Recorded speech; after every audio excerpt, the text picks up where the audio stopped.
আসসালামু আলাইকুম everyone, welcome to my new blog. আপনারা সবাই কেমন আছেন? আশা করি ভালো আছেন। তো আজকে আমাদের রংপুরে সন্ধ্যার দিকে খুব বৃষ্টি হচ্ছিল, তো ভাবলাম কি নাস্তা বানানো যায়।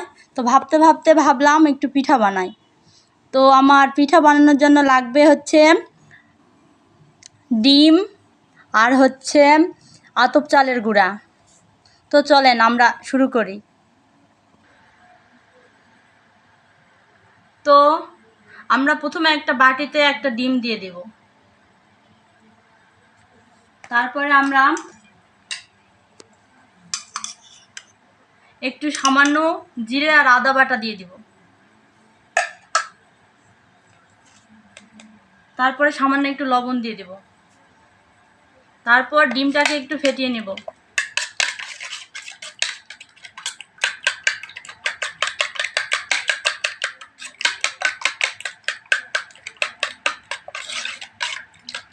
তো আমাদের ডিমটা ফেটিয়ে নেওয়া হয়ে গেলে আমরা এখন এর মধ্যে অ্যাড করে দিব হচ্ছে আতপ চালের গুঁড়া।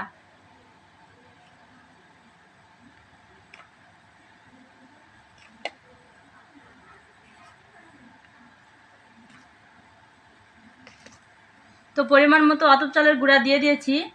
এখন এখানে পরিমাণ মতো মরিচ গুঁড়া,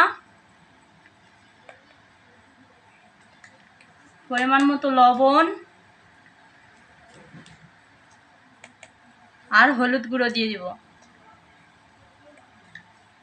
সব কিছু দিয়ে দেওয়া হয়ে গেলে এখন এখানে নর্মাল পানি দিয়ে দিব।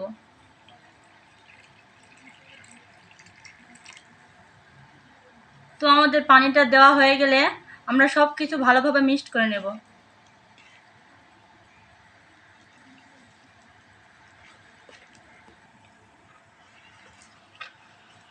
তো আমরা এখন এটা ভালোভাবে মিশিয়ে নেব।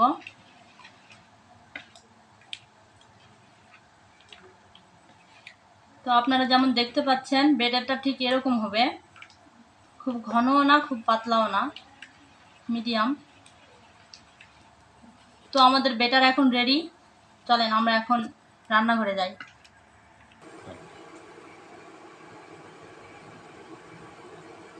তো আমরা এখন কড়াইটা বসে দিয়েছি চুলাতে, চুলাটা অন করে দিয়েছি।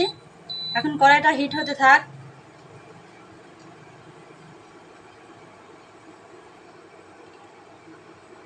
তো আমাদের কড়াই গরম হয়ে গেছে। এখানে আমরা দিয়ে দেব সামান্য একটু সয়াবিন তেল।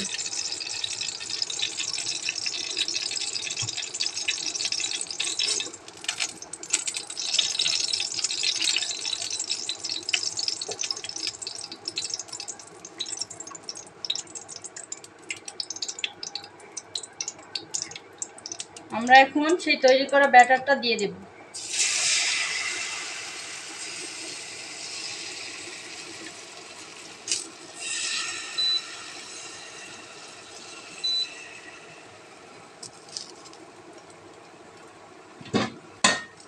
ঢাকনা দিয়ে কিছুক্ষণ অপেক্ষা করব।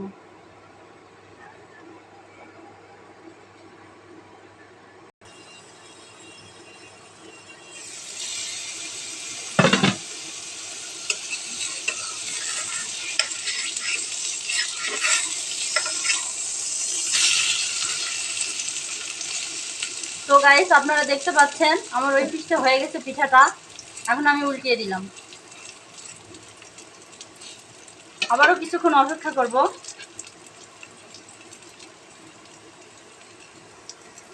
তো আমাদের পিঠাটা রেডি হয়ে গেছে, এখন আমরা উঠিয়ে নেব। তো একটা পিঠা আমাদের রেডি। আবারও সামান্য একটু তেল দিয়ে দেব কড়াইতে।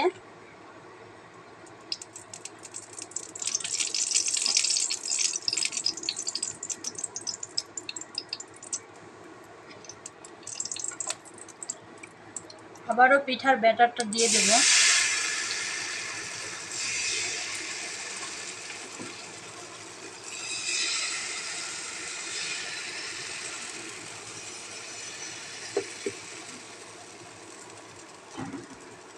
আবারও ঢাকনা দিয়ে দেব।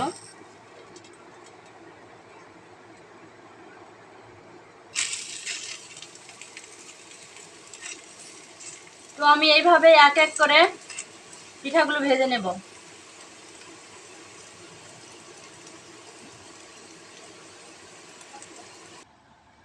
তো আমার পিঠাগুলো ভাজা রেডি হয়ে গেছে, এখন আমি ছুরির সাহায্যে পিস করে কেটে নেব।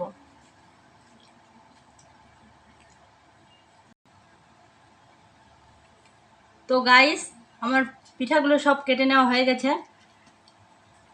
এখন আমি টেস্ট করে আপনাদের বলবো কেমন হয়েছে। বিসমিল্লাহ।